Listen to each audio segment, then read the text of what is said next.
Hello and welcome to the Ice Guys. This is the show that takes you into the world of the National Hockey League. Every game, every day, from a betting perspective. With pro sports handicappers, Ian Cameron, Alex B. Smith, and various guests from the world of hockey and sports betting. And now, here's your host, Ian Cameron. Welcome to the Ice Guys, Tuesday, May 12th. Ian Cameron with you solo on this Tuesday edition. We got two big games in the Stanley Cup playoffs tonight. It is Game 4 and a big Game 4, a pivotal Game 4, especially for the Buffalo Sabres, trailing that series 2-1 in Montreal against the Canadiens. Game 4 of that series. Game 5, also a pretty big series, as one team will be one win away from the conference finals tonight when it's all said and done, between the Anaheim Ducks and the Vegas Golden Knights. That series tied at 2 games apiece. Before we get into recapping the one and only game last night in the Stanley Cup playoffs, we do want to remind you that we have not one but two back-to-back nights of Patreon-exclusive live betcast action taking place this week. We've got tomorrow night, Wednesday, May 13th, 8 p.m. Eastern, for Game 5 between Colorado and Minnesota. Looking forward to that. And then we're back with you on Thursday night, May 14th at 7 p.m. Eastern for Game 5 between Montreal and Buffalo. So back-to-back live betcasts, Patreon members only for the next 2 nights. So make sure you get on board. Again, patreon.com/iceguys, $10 per month. Get on board. We've got back-to-back betcast nights for our Patreon members tomorrow, Game 5, Minnesota, Colorado, and Thursday, Game 5, Montreal, Buffalo. So make sure you get on board, just $10 per month, patreon.com/iceguys. Looking forward to those 2 betcasts. Last night, the score was pretty close for most of the game, but the way the game flow transpired wasn't as close as the final score would indicate. There's no question Colorado was the better team last night. They dominated statistically, territorially, shots on goal, offensive zone time, possession, all the main, characteristics of what allows a team to control the flow. Colorado had it last night against Minnesota. And it was one of those games where, I thought Colorado, for, facing adversity for the first time. I mean, not serious adversity. I mean, they were still up 2-1 in the series, but their first playoff loss in Game 3 on Saturday night against Minnesota, and they responded perfectly last night in that one. I thought they were just a much more determined team. They won puck battles. They were excellent defensively. I thought they generated a lot more offensively. They made life much more difficult. I thought it was an easier night for Minnesota to defend Colorado Saturday in Game 3. Last night, it was the other way around. You could see Colorado was just dictating terms the whole way. They outshot Minnesota in every period. 34-21 were the shots for that game. The only Minnesota player that I thought played at a high level last night was Jesper Wallstedt. He was tremendous. I mean, it could have been, oh my goodness, it could have been worse for Minnesota if not for Jesper Wallstedt last night in net. He was absolutely tremendous trying to keep Minnesota in that game. And what's disappointing for Minnesota is, they got that early double minor handed out to Josh Manson for that attempted butt end on Michael McCarron. That the ruling on that was, why was it not 5 in a game? Because it sure looked like he hit him with the butt end, but you couldn't 1,000. We think he got hit with the butt end, but you couldn't 1,000% tell, 100% tell based on the video evidence. There was certainly an attempt, and apparently that's what they determined. That yes, there was definitely a clear attempt with the butt end of the stick from Manson to McCarron, but there's not that 100% totally conclusive shot of him actually getting hit with that butt end of the stick. So that's why it was a double minor as opposed to the 5 minutes in a game. But nevertheless, they capitalized on it. They got the Danila Yurov redirection, 1-0. And you thought at that moment Minnesota was going to build on it. Crowds into it. This could be trouble for Colorado. Couldn't have been further from the truth, because even though they got out of that period up 1-0, Colorado dominated after that. And again, if not for Wallstedt, it's the only reason it was 1-0 Minnesota after the first period last night. But then again, Colorado kept on pressing, and they got the Nazem Kadri had a hell of a game last night for the Colorado Avalanche. He got the power play goal to tie it in the second period. In fact, there was a lot of the foot soldiers that were very good for Colorado last night. We always think of McKinnon and Marty Necas and Gabe Landeskog, Big Val Nichushkin, players like that. Cale Makar having to carry this team on certain nights. No, it was all their depth that shone through last night. Kadri getting a power play goal. Ross Colton giving them a 2-1 lead early in the third period. Nico Sturm. And by the way, one of the best plays of that entire night was actually Sturm from Quinn Hughes on the tying goal for Minnesota 2-2. What an unbelievable pass that was by Quinn Hughes. Are you kidding me? Sauce, almost like a no-looker, too. Sauce backhand right on the tape of Sturm's side of the net. No chance for Blackwood to react in time. It was just an outstanding pass. But unfortunately, and again, you thought, oh, here's Minnesota's 2-2. They're going to steal this game maybe. But no, we have Parker Kelly. That's right. Yes, another bargain bin special. We didn't go 2-0 last night because we also had Vladimir Tarasenko. He did not score, but we did cash at least another, and that's profit going 1-1 with these bargain bin specials, as you know, because they're both big plus money. Parker Kelly plus 800. What a price that was. I just had that feeling because you saw in Game 3, he actually had a couple of chances in Colorado's loss against Minnesota a few days ago. And certainly he found the back of the net last night. It was a great shot, passed and a quick shot. I think it took Ballstat by surprise to give Colorado the 3-2 lead, and then they put it away with a pair of empty net goals in the last 33 seconds. Nathan McKinnon and Brock Nelson also with an empty net goal. And I had a sprinkle on Nelson to score, so I'll take it. Brutal if you had the under, by the way. Terrible, terrible beat. Awful beat. I feel bad for those folks. I really do. 1-1 going into the third period. That game was 1-1 5 minutes into the third period. And you can't cash under 6.5. That's brutal. That's terrible. Bad as it gets. I mean, that's just whoa, rough. You're going to have a hard time putting that one aside when it's all said and done. If you had the under in that game, that's tough to move past a loss like that. You deserve better. But certainly Minnesota didn't deserve better. They got what they deserved. They were outplayed, and Colorado takes a 3-1 stranglehold of this series as the scene shifts back to Ball Arena in Denver for Game 5. And it was great to see that. And I actually cashed a live bet in game. And for those of you that follow me on Twitter at Bobano Bets, you saw it as well. I actually grabbed a piece of Colorado team total over 2.5 at plus 240 early in the third when it was 1-1. And the thought process is, and I kind of want to get this thought process in your minds as well. If you see a tie game in the third, one team is carrying play. You can see they're getting a ton of chances, and it could just be a matter of time in that third period before they put one in and find the back of the net. You can often take, a live team total like I did with Colorado over 2.5 plus 240. Let's say the game's 2-2. You could probably at that moment in the game, early in the third, if it's 2-2, you could take a live team total over 3.5, at a pretty good plus price at that point in the game. And you're banking on that team finding the back of the net and hoping that, you get an empty net goal as well to put them over the team total. In this case, they got it to 2-1. I was on over 2.5 live with Colorado. Minnesota tied it. I didn't love that because I was worried that, oh my gosh, maybe this goes to overtime and Minnesota wins in overtime. I thought it maybe needed Colorado to win in overtime now to cash that bet. But the bottom line is, if you're going to take a bet like that in a tie game early in the third and that team takes the lead, unless the other team ties it, you go to overtime and you lose in overtime. You got multiple pathways to cash that at a very, very nice price. It could have been 2-1 Colorado. Maybe Minnesota doesn't tie the game, and then you've got that time in the last 2 minutes for you to get at least one empty net goal to still win that bet. So, like I said, that is definitely something that to just keep in mind. If you see a tie game, but one team is really carrying the play, looks superior, jumping in at that moment with a live team total is not a bad option. All right, let's go to tonight, and we'll break down the two games here on this Tuesday night. We'll start with Buffalo and Montreal. The atmosphere and the environment at the Bell Center, I mean, insane. Just incredible, electric, phenomenal, whatever words you can think of.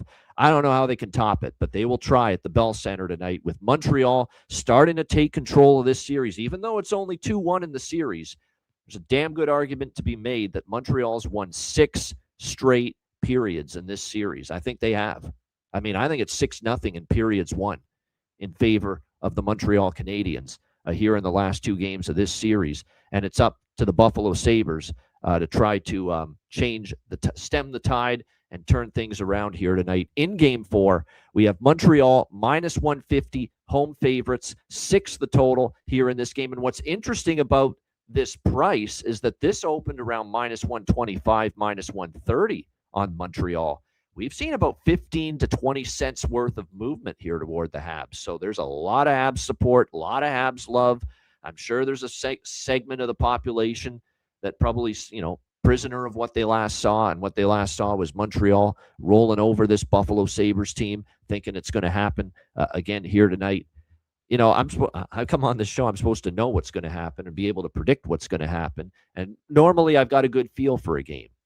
Like I had a great feel for Anaheim in Game 4 on Sunday night. I loved Anaheim in that spot.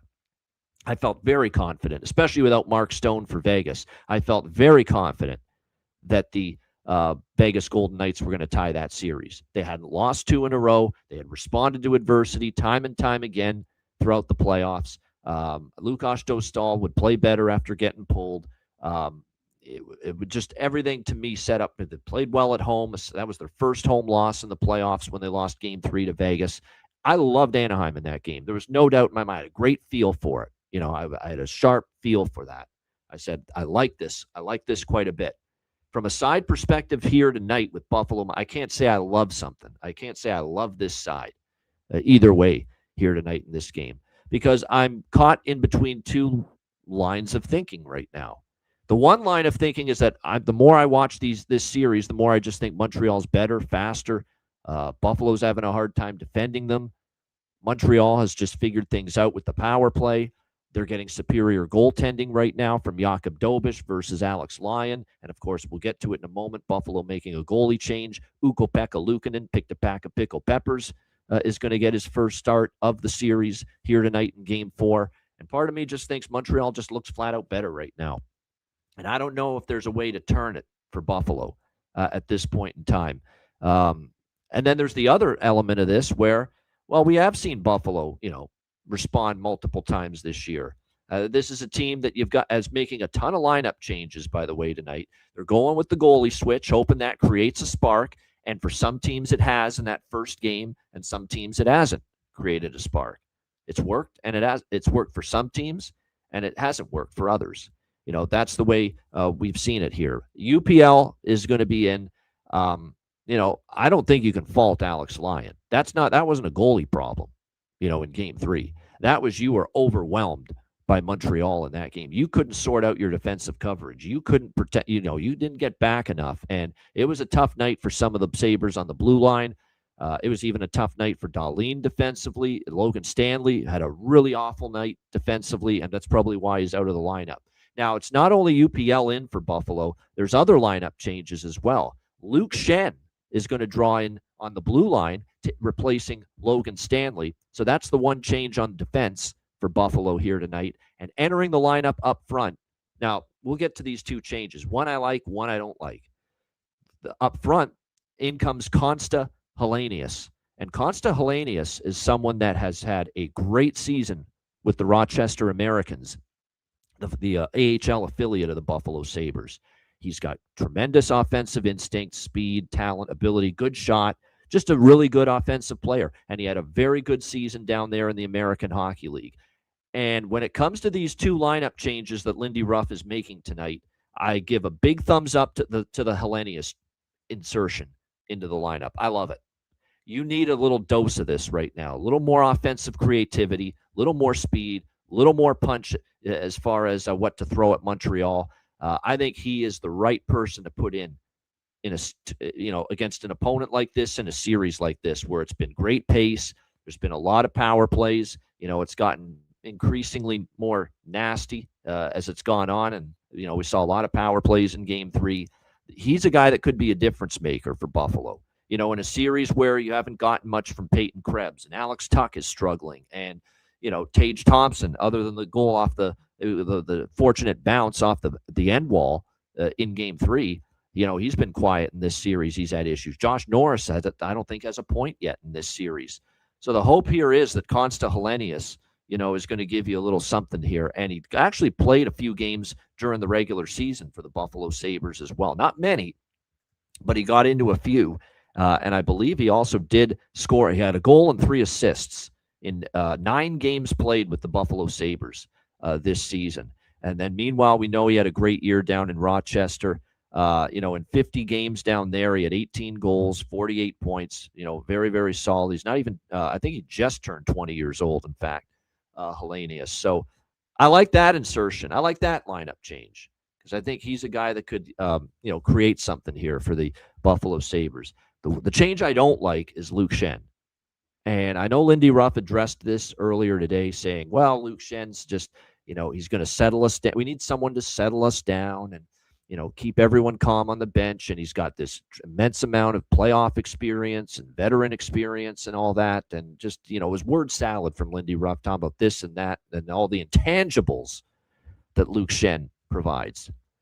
I'm going to give a little dose of reality. And I like Len. Look, Lindy Ruff's done a phenomenal job. I don't doubt that. But I've got to give him a little bit of a reminder about, while he gives you the experience and, he's a beloved, teammate. People love Luke Schenn. They say you couldn't get a better person. And I agree with that. Luke Schenn, salt of the earth human being. Great, lots of playoff experience. Totally get all of that. But at the end of the day, you took out Logan Stanley from the lineup for tonight. What were the issues with Logan Stanley? The issues were getting caught up ice, out of position, not able to get back on certain transition rush chances that Montreal had, and he got burned in Game 3 a couple of times by that. You took him out because of a concern of a lack of foot speed, and that is probably the biggest flaw in Logan Stanley. Well, you're taking him out because you're concerned, they picked on him. Montreal picked on him. He was exposed a little bit defensively. He had a bit of a tough night, and he did. If you watch it, Game 3, he did. He had a very tough night, Logan Stanley. But you're basically taking out a potential problem and replacing that with another potential problem. You're just basically reshuffling the same problem. Luke Schenn's not a great skater. He never has been. He wasn't drafted first round because he's a phenomenal Bobby Orr, Ray Bourque type skater from the blue line, Paul Coffey type skater. That's not why he was drafted there. He was drafted, to be, and I think they thought he was going to put up points initially. That ended up not transforming or carrying over into the NHL, the point production, and he had to, just tweak his game a little bit, transition it a little bit to being more, physical, responsible, sound defensively. Just play that sound, stay-at-home defensive game, with the use your reach, use stick position, body position to be good in your own zone defensively. But his foot speed's never been good, and it was not the greatest when he was 26 years old. So what the hell do you think it's going to be now that he's 36 years old? At this point in time. So, like I said, I don't mind them taking Stanley out. Now, one thing you will lose with Stanley is, this has become a very physical, violent series, especially Game 3. We saw, obviously, Malenstein running over Dobish. We saw, at the other end, Alex Lyon got hit once during the game, too. There was a lot of scrums, a lot of rough stuff after the game. You lose that element with Stanley. Now, you don't lose anything with that when it comes to Schenn. Schenn will get involved in that. Schenn will drop the gloves. Schenn will be physical. But I worry that, the concern with Stanley was his foot speed and getting caught and being out of position and just, being exposed a bit defensively. I'm worried the same shit could happen to Luke Schenn because, that's exactly what could happen. Because I think that when you look at it, he's very similar as far as the foot speeds are concerned. If he gets caught up ice, he's not catching up, Luke Schenn. So, he's going to have to make – now maybe Logan Stanley didn't make good decisions when to step up and when to stay back, and maybe Lindy Ruff is thinking, Luke Schenn's seen everything. He's played, over 15 years, almost 20 years now in the NHL. He's seen everything, but at the end of the day, you're taking out a player that had foot speed issues getting caught, issues out of position, and Luke Schenn's capable of having those same issues as far as getting exposed by a team that's just throwing this wave at them like the Montreal Canadiens are. So that's why I'm a little bit worried. I mean, I maybe would have gone for a more mobile option on the blue line to replace Logan Stanley instead of Luke Schenn. But hey, that's the coach. I always say this. I'm not the coach. I'm just giving you my opinion, my thought from watching it. I'm not the coach. Lindy Ruff is. So, at the end of the day, he's making the decision, and he's put Luke Schenn in. So I like the Hellenius switch. I like him being in the lineup more than I like Luke Schenn being in the lineup. For Montreal, it's going to be status quo here tonight. I don't think they're going to have anything as far as lineup changes here tonight, with a winning lineup, obviously. And, of course, Jakub Dobiš continues to be great here in this game. So the way I'm going to approach this game is, first of all, primarily two bets here for me in Game 4 tonight. Over by Fecta. If it ain't broke, don't fix it. I just don't know if this series is built for a low-scoring game. I really don't. Every game has gone over in the first period here in this series. 3-0 to the first period over between the Montreal Canadiens and Buffalo Sabres. Now, we have seen an adjustment in the total. 5.5s are gone now. 6 is the best we can get here as far as this game is concerned. But we have not seen a game between these teams fall below 6 goals in this series yet. And not to mention, 12 of the last 13 meetings overall, regular season and playoffs combined, between the Sabres and Habs, 12 of the last 13 have had at least 6 goals. So, and plus, look, UPL to me, if you look at his numbers, they're not as good as Lyon. You look at his advanced numbers, goals saved above expected, goals saved above average. Those numbers in particular are not as good as Alex Lyon's for Ukko-Pekka Luukkonen. So the hope is the goalie change sparks them. Is the goalie going to play at a level that Alex Lyon gave you for a decent chunk of these games going back to the Boston series? He's capable of it. He certainly is.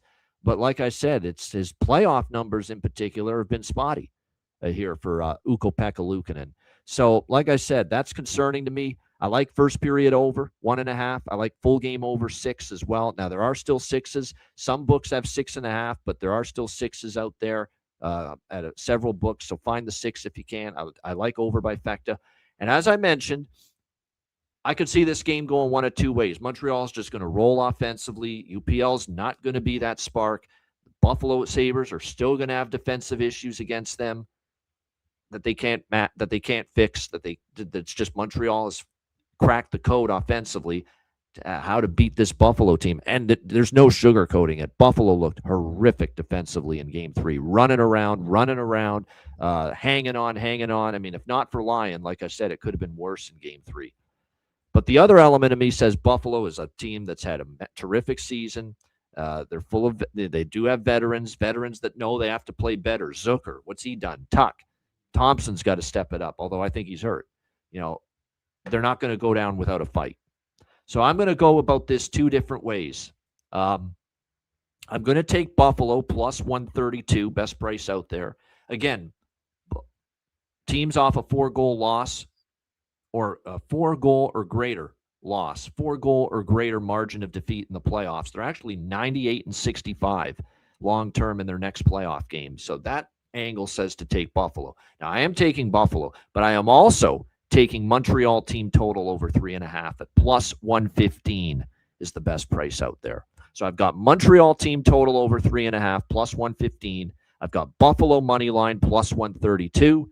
My goal is hit one of them, get a little profit, move on. That's it.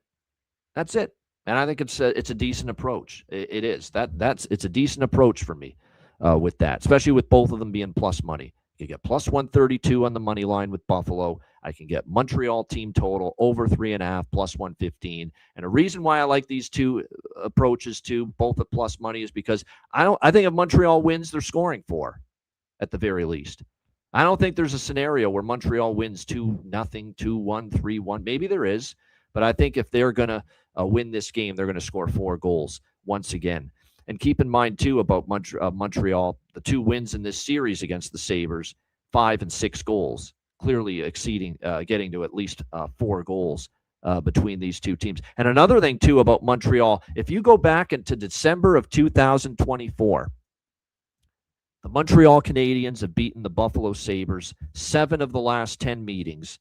And in all 7 of those victories, guess what? They've scored at least 4 goals. There you go. 7 straight times in which the Montreal Canadiens have defeated the Buffalo Sabres. They've scored at least 4 goals. So this is a sound approach. It's plus money both ways. Either we get a Buffalo win and this series is tied, or in my opinion, I think we get a Montreal win. And if we get a Montreal win, I think we're getting at least 4 goals out of them.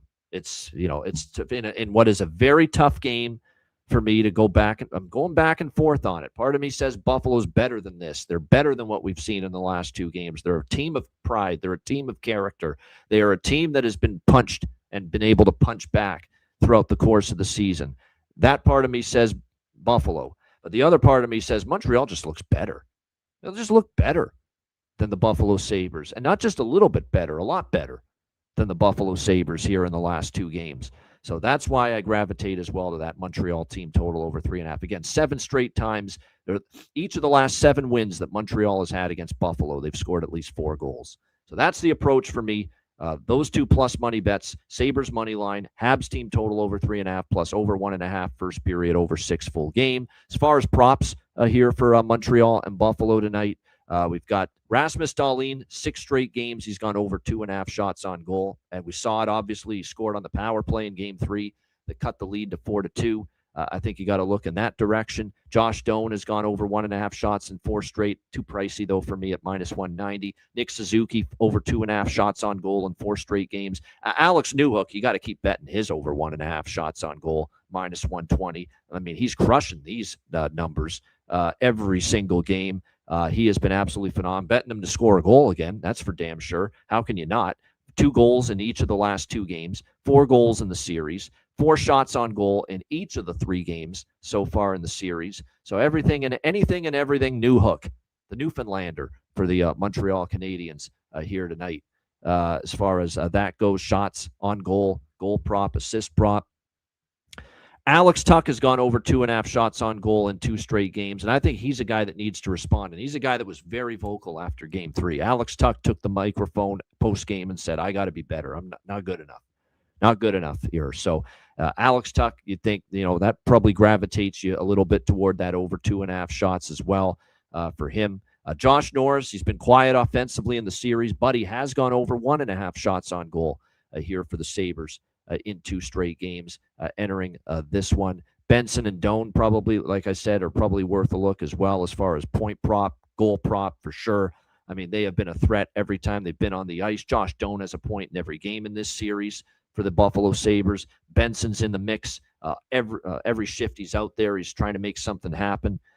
So like I said, definitely Zach Benson and Josh Doan props. You just got to keep going back to that well for sure. And then there's a couple players, especially for Montreal.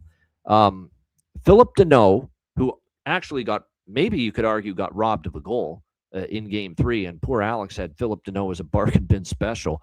It looked like he had scored, but the goal was called back.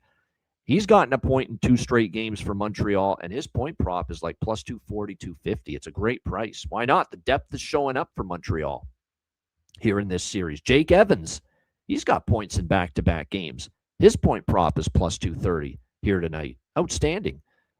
So you're talking about some serious value with some of these depth players. Bolduc's another one.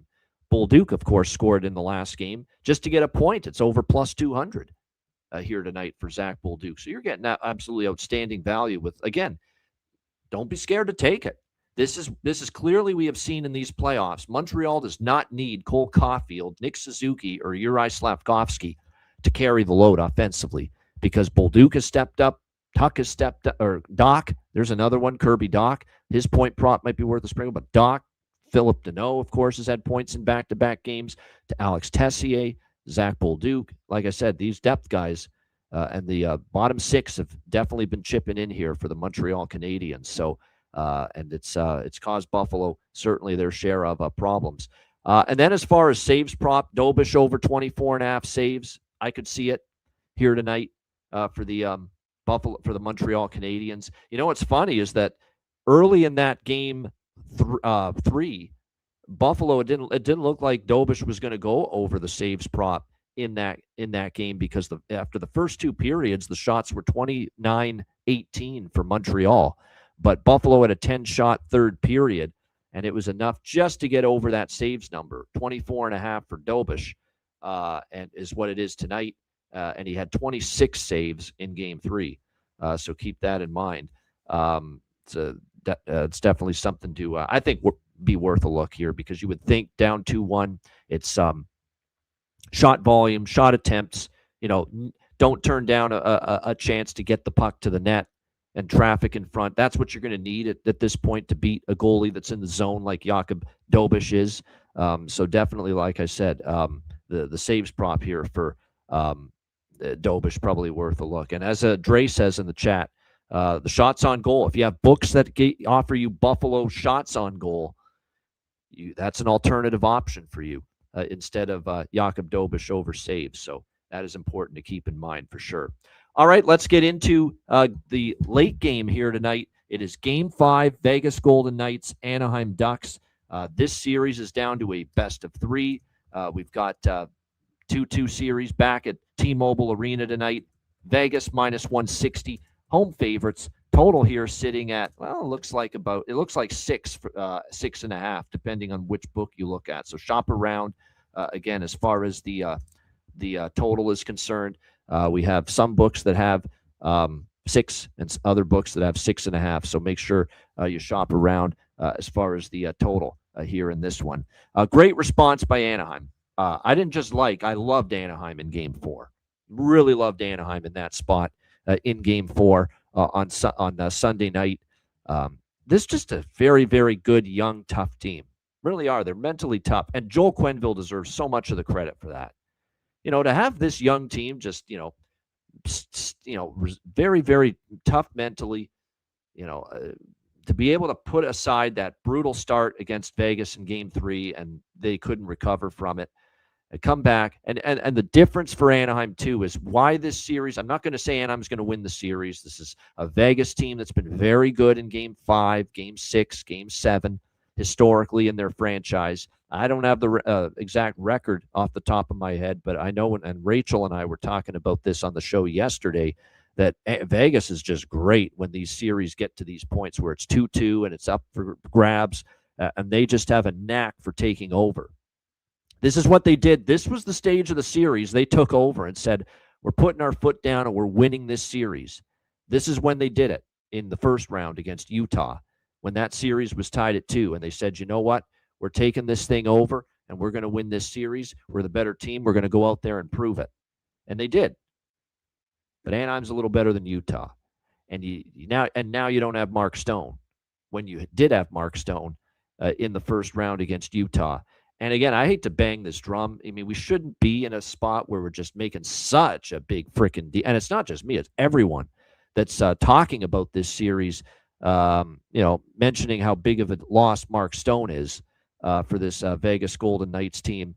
And the results bear it out. They do.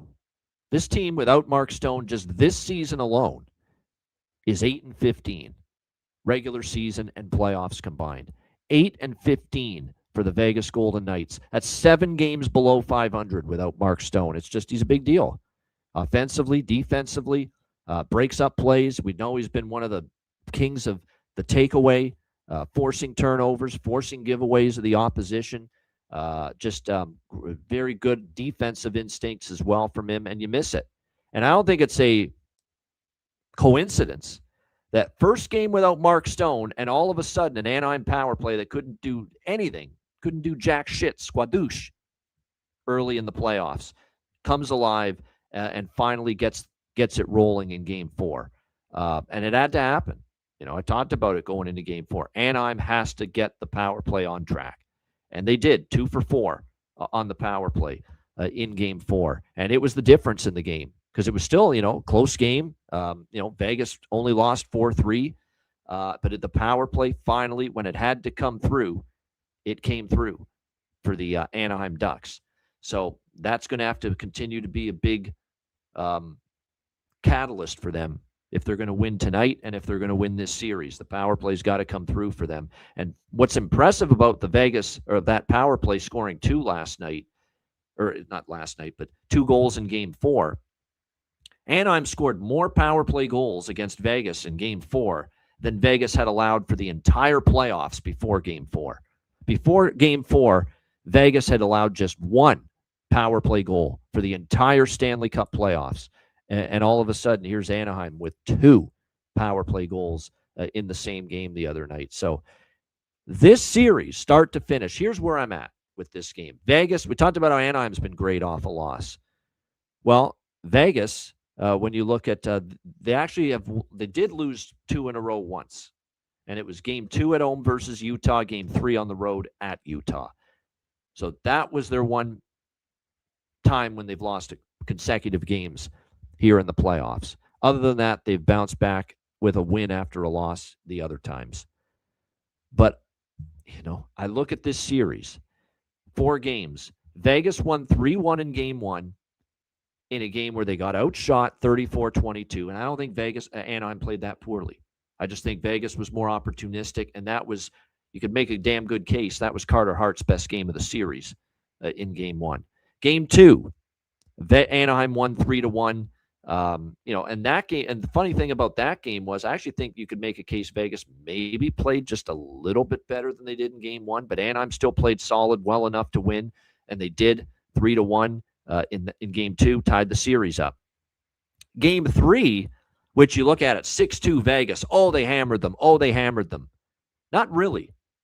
Anaheim, they hammered them on special teams, especially early. But that was 11-8 shots on goal for Anaheim in a first period where Vegas took a 3-0 lead into the first intermission. Yet Anaheim outshot them 11-8. What was the problem?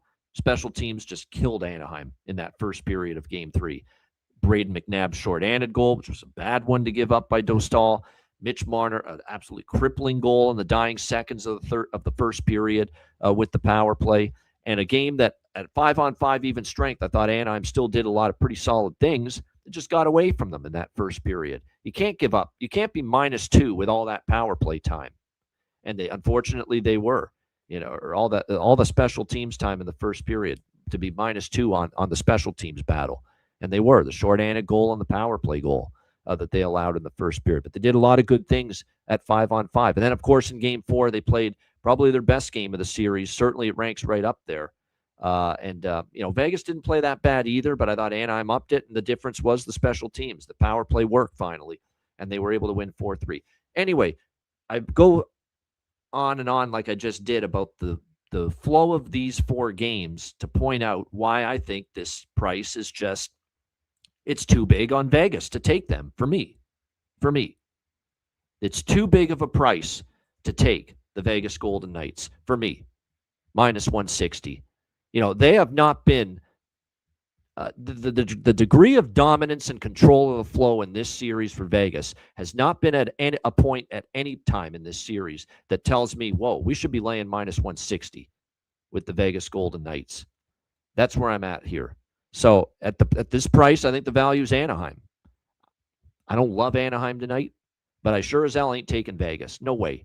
Especially without Mark Stone, 8-15 without him this season. It's an Anaheim or pass game for me here when it comes to Game 5. I liked Anaheim a lot more in Game 4. I do think we're going to see a good pushback from Vegas here tonight in this game. And by the way, I don't have to really do much in the rest of this series because I'm already locked in profit with my 6 games, 7 games series bets. We've got Anaheim 4-2, 4-3, Vegas 4-2, 4-3 to win the series.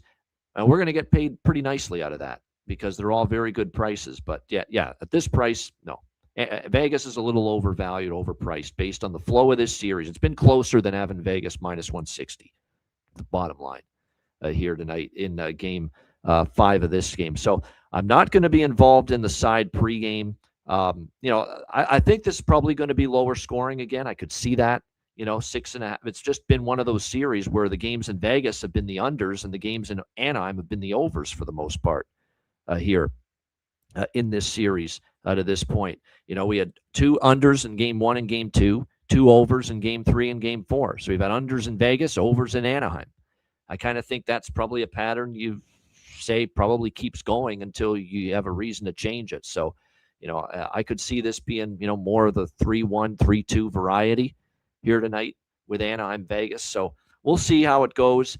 tonight in this one. But like I said, I just don't have a real strong. I mean, I could only look at Anaheim here tonight at this price, but I do respect Vegas in the spot they're in to push back hard and be better and maybe make some adjustments on the penalty kill. And by the way, it looks like for the Vegas Golden Knights as well, they've made a couple of lineup tweaks. They just shuffled a couple players in the bottom six, but Brandon Saad's still in. I'm banging the same drum as Jonathan Davis when it comes to and Addison when it comes to Brandon Saad. I don't know. Can Braden Bowman not be a better option? Do a better job? He's younger. He's faster. He can give you a little more punch offensively. This is a guy that scored some goals for you during the course of the season. How the hell can he not get in the lineup? Hell, I'd even like Riley Smith to be in right now over Brandon Saad. Give me either of those two guys. You're killing me, Torts. Come on. And look, it's John Tortorella. I mean, he's the coach. I always say that. He thinks he's doing the right thing here, but like I said, not giving Riley Smith. I'd even like him over Brandon Saad in the lineup right now, and I'd certainly like Braden Bowman more in the lineup right now than Brandon Saad for the Vegas Golden Knights. It's skating for exercise. He did actually hit the post, but I don't trust him to finish any of these chances. He's not the offensive player he once was. Yeah, I'm looking at Braden Bowman's numbers, 54 games, 8 goals, 18 assists, 26 points in 54 games for the Vegas Golden Knights throughout the course of this season. What, you telling me that can't help you? That can't put you in the lineup? So like I said, he should get in here. Now, he's promoted. He was down, I think, with 8. Yeah, that's right. He was playing with the Silver Knights in their AHL run. They just got bounced. So he was called up today. Put him in there. Put him in there, man. Put him in there. He's a better freaking option than Brandon Saad. But hey, like I said, I'm not John Tortorella right now. Yeah, Carter Hart bounce back game. He's capable of it. I'm telling you, he's had a pretty good series overall. Now, Game 4 got away from him a little bit, but I remember Game 1. He was amazing in that game. He was tremendous. He was the big reason why Vegas won Game 1 against Anaheim. You know, he was great in that game. I could see him playing a little bit better here in this matchup tonight. One thing you can do, what I would say is if you want to back Vegas, an alternative option, and thinking that it could be a bounce back for Carter Hart, maybe go toward Anaheim team total under 2.5. You can get that at plus 110. You know, it's certainly better than laying minus 160 because chances are, you know, if they beat Anaheim tonight, it's likely going to be because they neutralize the Ducks offensively here in this game tonight, you know, and so that's just an option to consider. And if you look at Vegas's 2 wins, 3-1, 6-2. So the 2 Vegas wins in this series, Anaheim didn't get to 3 goals. So what I'm saying is if you don't like minus 160 with Vegas, but you like them to win tonight, you could go with the Anaheim team total under 2.5 instead at plus money. Again, in Vegas's 2 wins in this series, Anaheim didn't get to 3 goals. I'm not betting it, but I'm saying if you like Vegas, that's another option you could go with. As far as props for this game here tonight, it's more of a prop game for me. I'm way more invested in props than the side or total tonight.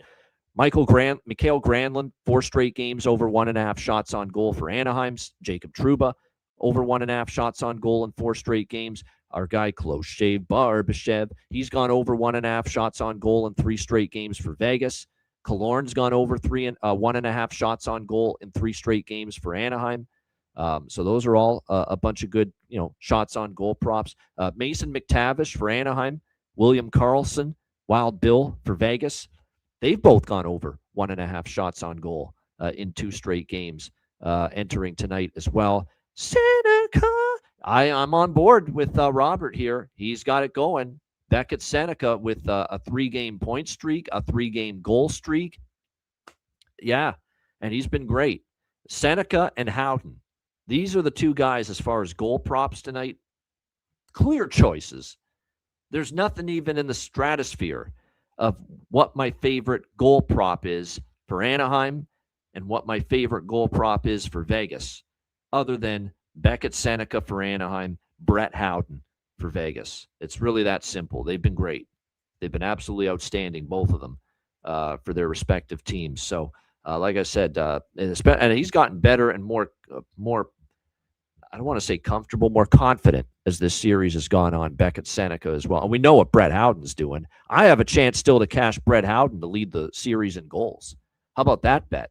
It's very live at this point in time, Brett Howden. We've got a chance at the very least. Now, Mitch Marner's up there as well. We got to keep him down a little bit, but we're still holding out hope here with this futures bet here. The bet I made before the series started with Brett Howden as far as a series leading goal scorer. What was the price I had on that? 22 plus 2,200 at FanDuel.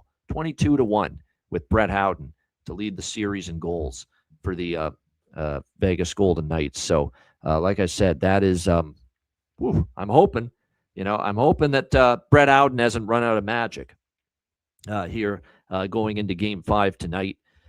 Alex Killorn's a good option, plus 380. That's a pretty good price. And like I said, he's had a solid playoffs overall as far as scoring a goal, that is.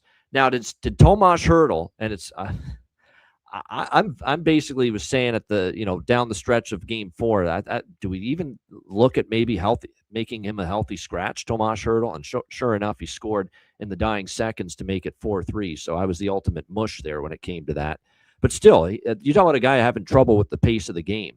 Tomas Hertl is having trouble with the pace of the game. He's having trouble keeping up. The skating speed's not there. He's having trouble finishing his chances. You are, especially with Mark Stone out, you are just praying, if you're John Tortorella and the Golden Knights, that Tomas Hertl scoring that goal late in Game 4 gets him going a bit, because you need his offense right now, especially with Mark Stone out. Can't always be Dorofeyev. Can't always be Brett Howden, Jack Eichel, Mitch Marner. It can't always be those guys at this point in time. So that's just what you're hoping for, that this guy couldn't buy a goal in almost 30 games.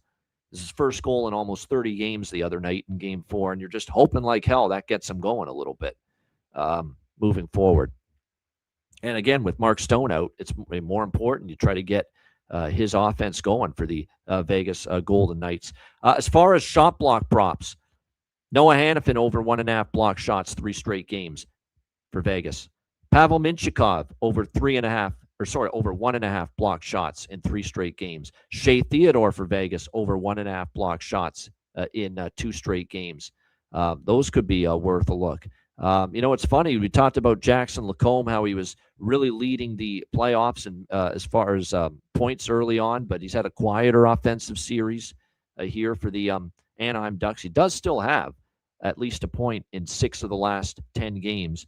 But he has cooled off a little bit. I'm kind of with Robert. I feel he chips in a little bit for Anaheim offensively tonight. So the point prop, I feel like I'm going to take a shot. Go back to the well with Kookie here. Lemmy Lacombe, Jackson Lacombe for Anaheim as far as a point prop. So that's about it. It's a good prop game. Like I said, I have way more going on with props with that Anaheim Vegas game than I do with the side or the total. Great stuff. Shout out to everyone in the chat. Hit the like button. We appreciate it very much. Zach Benson's birth. Well, I'm already liking Zach Benson props there, Cuban. So I agree.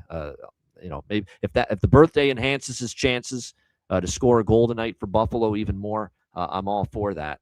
Wow, that's actually that's not bad there. I like that little flyer that Jonathan's posted. Doan, Newhook, Suzuki, Trouba, Dahlin, Dorofeyev. All 3+ shots. I can tell you I'm already on Doan, Newhook, Dahlin, Dorofeyev. I'm on all of them over shots on goal already individually. The only one I didn't bet was Suzuki and Trouba. I don't think I bet Suzuki or Trouba. I bet Doan, I bet Newhook, I bet Dahlin, I bet Dorofeyev individually. I didn't bet Suzuki and Trouba, but hey, you can make a case for sure for those two as well. But there you go at 100-1. For all of those players, all 1, 2, 3, 6 of those to get at least 3 shots on goal. So, like I said, I'm already on 4 of those 6 players individually over their shot prop tonight. So, I definitely agree with some of those. And there's the watered down version, as we like to say, at the smaller price to get just 2 shots on goal. The Doan, Newhook, Trouba, McTavish, Marner, Dorofeyev. So, like I said, good stuff, good prices, no doubt. All right, thanks for tuning in. A reminder, betcasts, back-to-back nights. We're looking forward to that. Check out wizardsportspicks.com, of course. NHL Stanley Cup playoffs, NBA playoffs, MLB, profitable seasons in NHL and NBA. Make sure you check it out. Daily premium picks, long-term subscriptions. Check out the Wizard Sports Picks YouTube channel too, because there's daily content every single day on the Wizard Sports Picks YouTube channel. So make sure you check that out.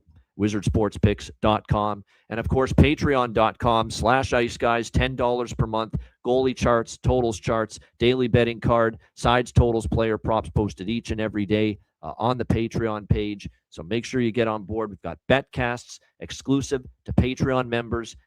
Tomorrow night, Game 5 with Minnesota, Colorado, and Thursday night, Game 5 with Montreal and Buffalo. So make sure you join us for those two betcasts. You must be a Patreon member to join us for those betcasts. So get on board, just $10 per month. Your membership goes a long way to supporting the show and keeping it going long term. So check it out, $10 per month, patreon.com/Ice Guys. And of course, check out the Ice Guys store. Get your gear and your merch at iceguys.myspreadshop.com.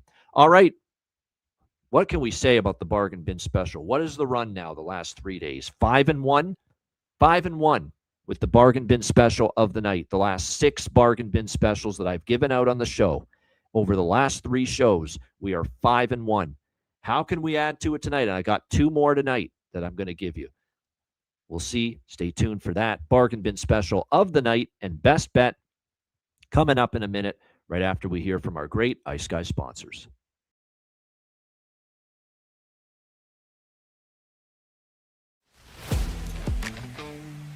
Wizard Sports Picks, featuring the finest handicappers in the universe.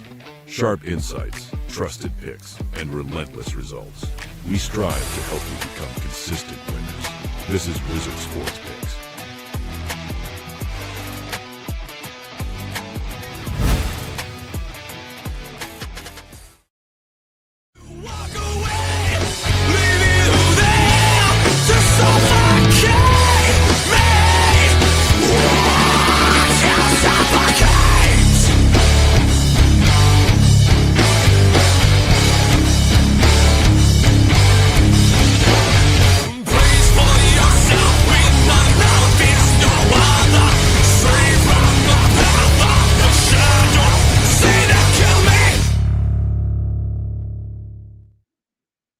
All right, bargain bin.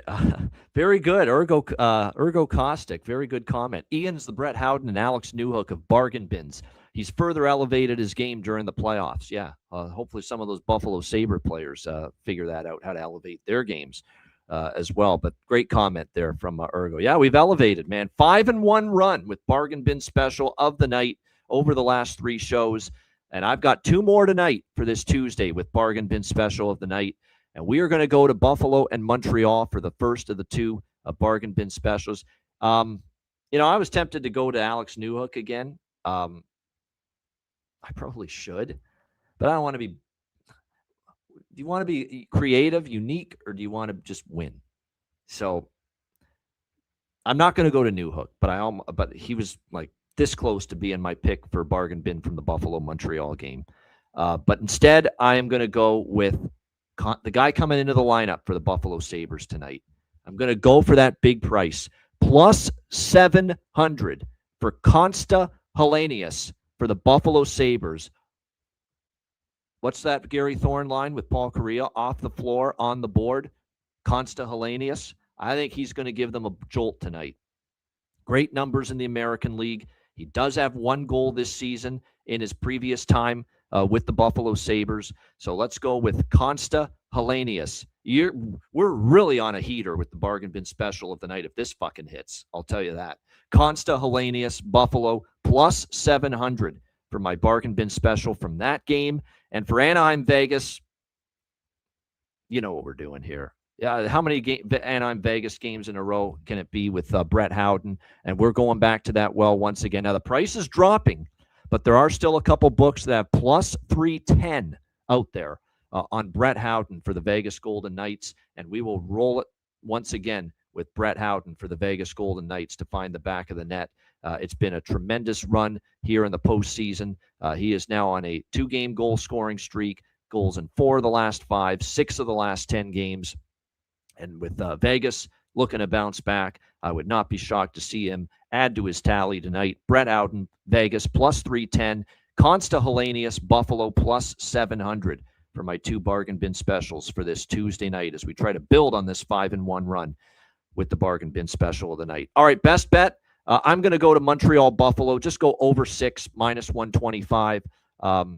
Every game in this series has had at least 6 goals. I think we push at the worst-case scenario, and 12 of the last 13 meetings have had at least 6 goals, and I'm not convinced UPL's a goaltending upgrade for Buffalo. I think Montreal keeps their offense going, but I think Buffalo has a better offensive game in them here tonight as well. Sabres, Habs, and I think the Hellenius addition into the lineup is actually an offensive change that should help.